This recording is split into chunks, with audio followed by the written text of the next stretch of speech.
Il n'y a pas pire silence sur le sujet que le silence des chaumières et des palais. Tiens, on passe ce bras de fer sous silence, hein?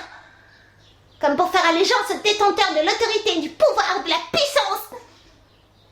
Mais quoi qu'en disent les hommes qui nous dirigent, la nature, ça se corrige. Ah, ça s'appelle culture. Que la nature déborde, soit.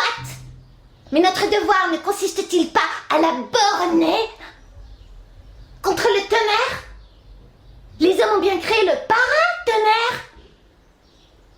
Et bien contre le bras de fer, emporté seulement par les mâles parmi les mammifères, eh bien qu'est-ce qu'on attend pour le bannir de toutes les sphères privées de public, comme en ce moment, tiens.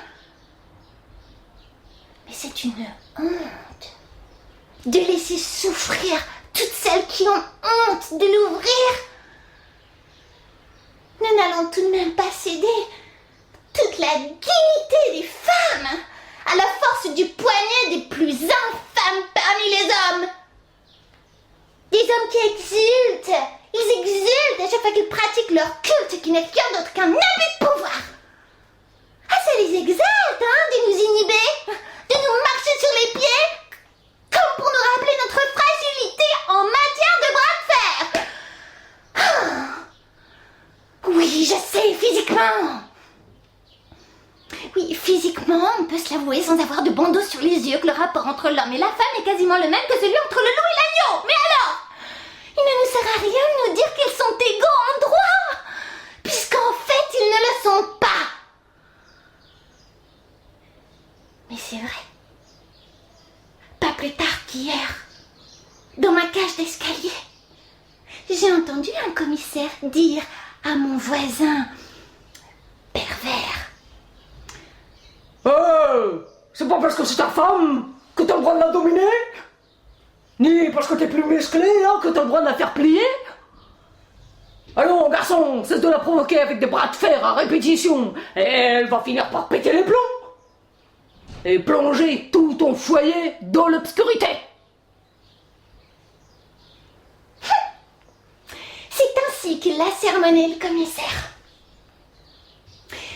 Il habite le premier. Le pervers est au deuxième. Et moi, je crèche au troisième étage. Et de mon balcon, je l'ai vu, mais alors plus d'une fois, sortir, comme ça, en Marcel blanc,